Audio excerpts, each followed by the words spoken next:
C# 프로그래밍의 요소에서 속성에 대해서 배워보도록 하겠습니다. 이번 시간에 배울 내용은 속성과 특성의 차이점을 이해하는 것입니다.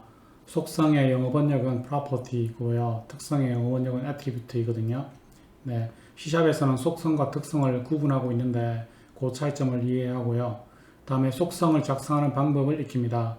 그리고 속성을 작성할 때 사용하는 키워드인 get, set, value의 문법을 이해하는 것입니다. 여러분 실습을 위해서 비주얼 스튜디오를 실행을 하고 Create a New Project를 선택을 합니다. 거기서 C# 콘솔 애플리케이션 .NET 프레임워크를 선택을 하면 프로젝트 파일을 생성을 하고 소스 창을 엽니다. 거기서 작업을 하시면 되겠습니다. 먼저 프로퍼티와 애트리뷰트의 차이점을 알아보도록 하겠습니다. 우리나라 말은 모호하기 때문에 프로퍼티도 애트리뷰트도 속성으로 번역되는 경우가 있고 혹은 둘 다 특성으로 번역되는 경우가 있는데요. 프로퍼티와 애트리뷰트는 실제적으로 영어 단어에서 의미가 다릅니다. 예를 들면 자동차에 대해서 생각을 해보도록 하겠습니다. 자동차의 속성으로는 자동차를 바퀴를 가지고 헤드라이트를 가지고 그리고 운전석이나 유리창을 가집니다. 이렇게 어떤 물체가 가져야 되는 고유한 특성들을 데이터 멤버로 표현한 것을 프로퍼티라고 합니다. 속성이라고 합니다.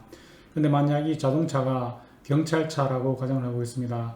그러면 경찰차는 자기가 경찰차인 것을 나타내기 위해서 자동차가 가지는 원래 특성, 속성 위에 추가적으로 특별한 성질을 가집니다. 특성이 되는 거죠.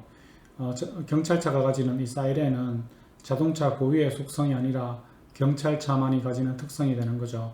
이렇게 물체가 가지는 고유한 성질을 나타낼 때는 property라는 말을 사용을 하고 어떤 의미를 부여하기 위해서 추가적인 속성을 부여했을 때는 특성이라는 말을 사용을 합니다.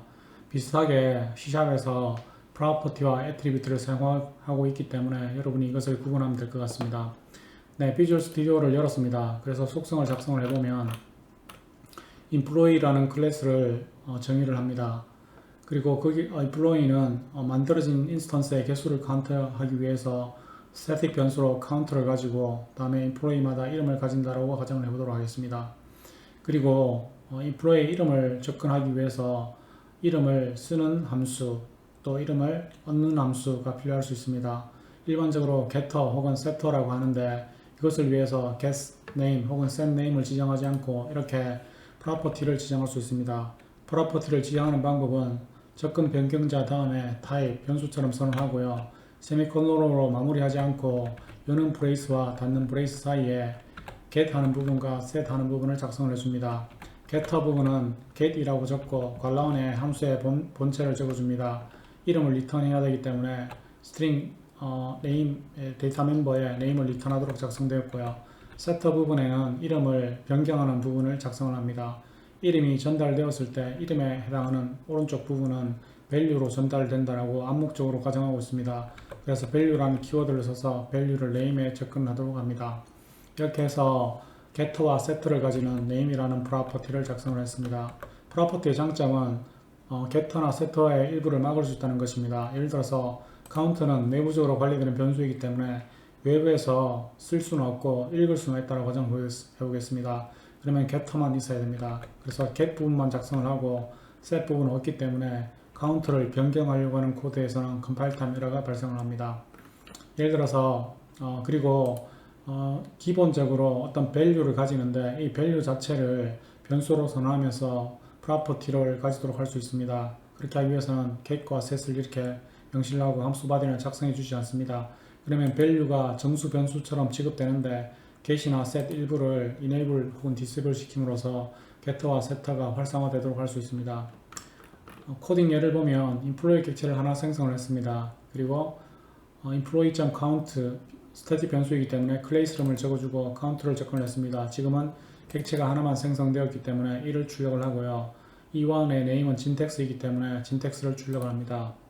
프로그램을 실행을 해보면 네, 이렇게 employee의 개수와 인스턴스 개수는 1, 다음에 현재 이름은 syntax로 출력된 것을 알 수가 있습니다.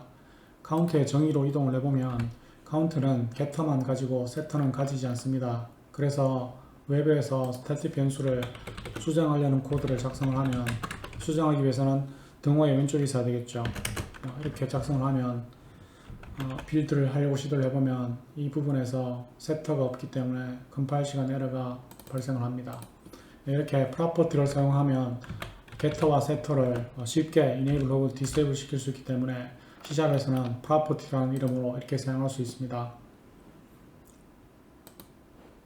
네, 오늘 배운 내용을 정리를 해보도록 하겠습니다. 일반적인 프로그래밍 랭귀지에서 setter나 getter라는 함수가 있는데 setter는 변수를 세팅하기 위해서 getter는 변수를 얻기 위해서 사용하는 함수입니다. C++로 구현한 예제에서 보면 name을 접근하기 위해서 name의 getter 그리고 setter 함수를 이렇게 매번 정의해 줘야 되는 것을 알 수가 있습니다. 하지만 C샵에서는 이러한 목적으로 getter와 setter를 만들 때 property를 정의할 수 있습니다. property를 정의해서 get을 구현하고 set을 구현을 하거나 혹은 get이나 set 내부를 막거나 활성화시킬 수 있습니다. 이렇게 구현한 것이 getter와 setter입니다.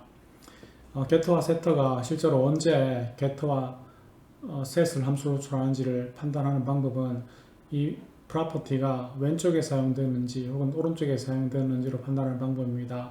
지금 이 변수는 등호의 왼쪽에 사용되었습니다. 그러므로 이 등호를 이 name을 변경하는 코드입니다. 이때는 setter가 호출이 됩니다. 그리고 등호의 오른쪽에 있는 hello라는 파라미터가 value로 전달되는 것입니다. 그런데 이 name을 왼쪽에 사용을 했습니다. 오른쪽에 사용을 했습니다. 그럼 이것은 읽기 목적으로 사용하는 것입니다. 변수의 값을 읽어서 s에 대입을 하는 거죠. 이때는 get가 호출이 됩니다. 그래서 get 함수가 호출됩니다.